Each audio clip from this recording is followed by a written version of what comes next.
Oil pulling அது எப்படி பண்ணுறது? காலையில் எழுந்ததும் எதுவும் சாப்பிடாமல் இதயம் வளத்தை வாயில ஊத்தி நல்லா கொப்பளிக்கணும், அப்புறம் அதை துப்பிடணும். இதுதான் ஆயில் புல்லிங்.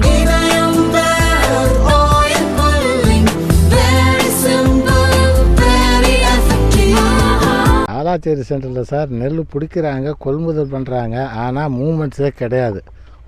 ஒரு வாரமாக நான் இங்கே வந்து உட்காந்துருக்கேன். இன்றைக்கி ஒரே ஒரு லாரி தான் வந்திருக்கு. வேறு எந்த விதமான இதுவும் கிடையாது. அவங்க பிடிக்கிறதுக்கு வாய்ப்பே கிடையாது. அறுவடையே நிறையா கிடக்குன்னோம், தங்கி கிடக்கு. அது கொஞ்சம் மூமெண்ட்ஸ் பண்ணால் நல்லாயிருக்கும். அதாவது திருவாரூர் மாவட்டத்தில் நேரடி நெல் கொள்முதல் நிலையங்கள் வந்து திறந்துருக்குறாங்க. திறந்து நெல் கொள்முதல் ஆகிட்டு இருக்கு. என்ன கொள்முதல் ஆகிட்டுருக்குன்னா, ஒரு டிபிசிக்கு 200 முதல் 600 நெல் சிப்பம் தான் கொள்முதல் பண்ண முடியுது. அதுக்கு என்ன காரணம்னா, நெல் கொள்முதல் செய்யப்பட்ட நெல்லை வந்து கிடங்குக்கு ஏற்றவே இல்லை. இது ரொம்ப வேதனையான விஷயமா இருக்குது. என்னென்னா, டிபிசியே அந்த கட்டடமே இல்லாமல் இருக்குது. கட்டடம் இல்லாமல் ஒரு பள்ளப்பகுதியில் அந்த நெல்லை வந்து கொள்முதல் செய்யப்பட்ட நெல்லை அடிக்கிருக்கிறாங்க. இதை உடனே வந்து கிடங்குக்கு ஏற்றினாதானே மறுவா அவங்க கொள்முதல் பண்ண முடியும்.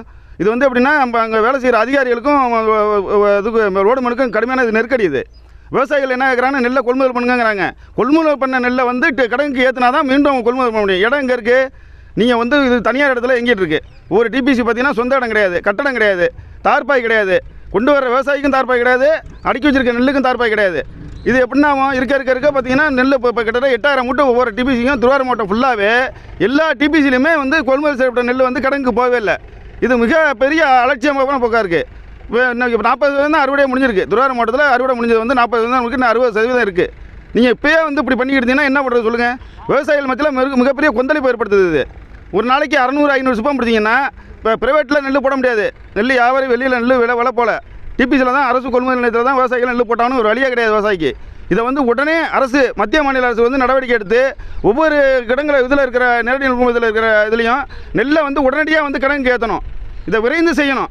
இல்லைனா திங்கக்கிழமை அன்னைக்கு நுகர்பொருள் வாணிப பொது மண்டல மேலாளர் அலுவலகத்தை வந்து விவசாயிகள் சார்பாக நாங்கள் முற்றுகையிடுவோங்கிறத கடுமையான கண்டனம் தெரிவிச்சுக்கிறேன். நான் இதை உடனே நடவடிக்கை எடுக்கணுங்கிற வேண்டிக்கிறோம்.